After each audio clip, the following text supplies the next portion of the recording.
They didn't disappear overnight. One day they were replying late, the next day not at all, and before anyone could ask what went wrong, they were gone. No explanation, no goodbye. Just silence, and the scariest part? They looked completely fine afterward. Have you ever watched someone cut everyone off and wondered what was really happening inside their mind? At first, it feels dramatic, even cruel. Friends think it's ego. Family thinks it's rebellion. But what if this silence isn't about arrogance at all? What if it's a survival response? Imagine being surrounded by people and still feeling unseen, unheard, slowly drained. How long can a person stay before something inside snaps? People who cut everyone off usually don't wake up one morning and choose loneliness. They reach that point after countless small disappointments.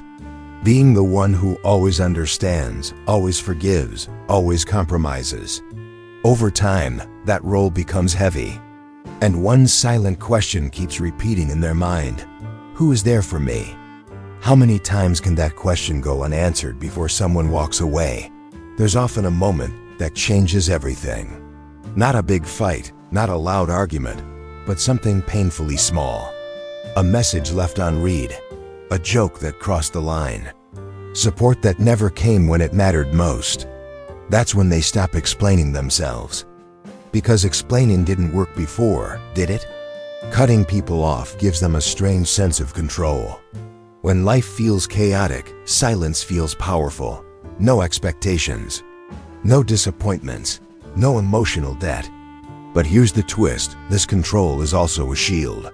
A way to avoid being hurt again. Could it be that distance feels safer than connection? Many of these people are emotionally intelligent, even empathetic. They read the room. They notice tone changes. They feel things deeply. And that depth becomes exhausting in a world that takes more than it gives. So instead of asking for less, they leave entirely. Isn't it ironic that the most sensitive ones are often labeled as cold? They start telling themselves a story, I'm better alone. And sometimes for a while, it feels true, no drama. No fake smiles, just peace. But is it real peace or just numbness dressed as strength? That's a question they rarely answer honestly. What most people don't see is the inner conflict. The urge to reconnect fighting the fear of repeating the same pain. They miss people, but they miss themselves more. The version of them that existed before they felt drained. So they choose distance, hoping it will help them heal. But can healing happen in isolation? There's also pride involved. Once they cut you off, reaching out feels like losing. It feels like admitting weakness. So they stay silent, even when they care. Even when they think about you at night. Even when they replay old conversations and wonder if things could have been different. Have you ever been missed in complete silence? By now, you might be thinking of someone specific. Or maybe you're thinking of yourself. And that's where it gets uncomfortable. Because this behavior isn't about hatred. It's about emotional exhaustion. About choosing quiet over chaos. But what happens when the quiet gets too loud?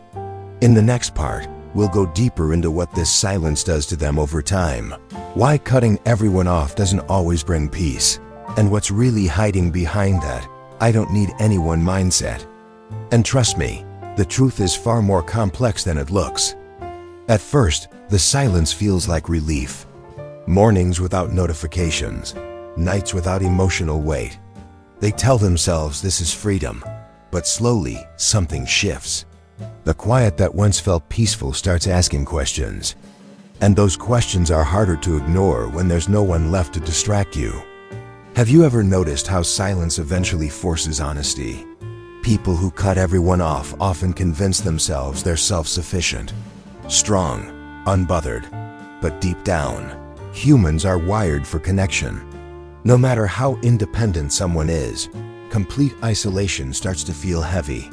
That's when memories return, old laughter, shared secrets, moments that prove they once belonged somewhere. And the question returns, did I leave too soon? Guilt creeps in quietly.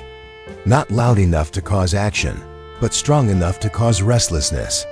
They wonder if they hurt people who didn't deserve it. if they misunderstood intentions, if protecting themselves came at the cost of losing something meaningful. But reaching out now feels risky. What if nothing has changed? What if they get hurt again?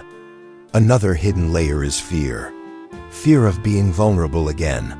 Fear of explaining why they disappeared.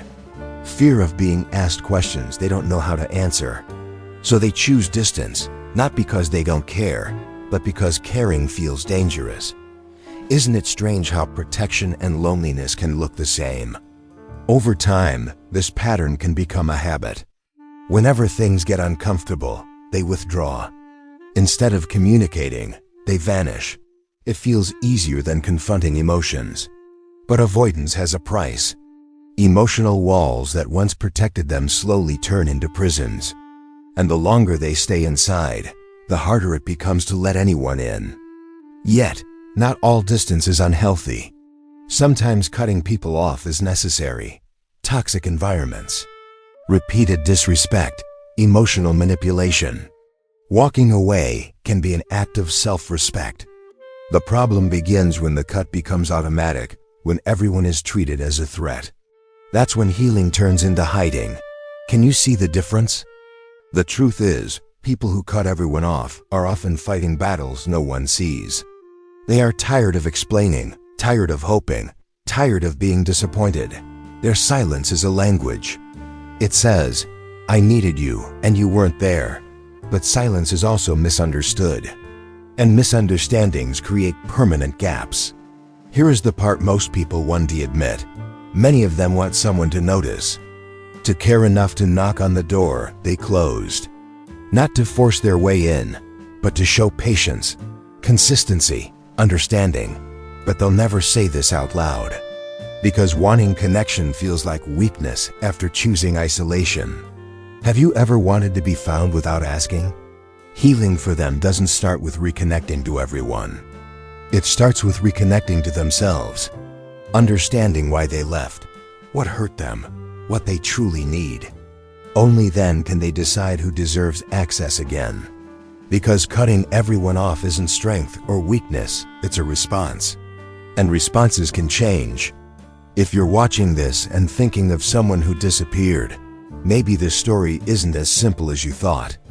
And if you see yourself in this, maybe it's time to ask whether silence is protecting you or holding you back. That question alone can change everything. If this video made you reflect, drop a comment and share your thoughts. Have you ever cut someone off or been cut off without explanation? Share this with someone who might need to hear it, because sometimes understanding is the first step toward healing.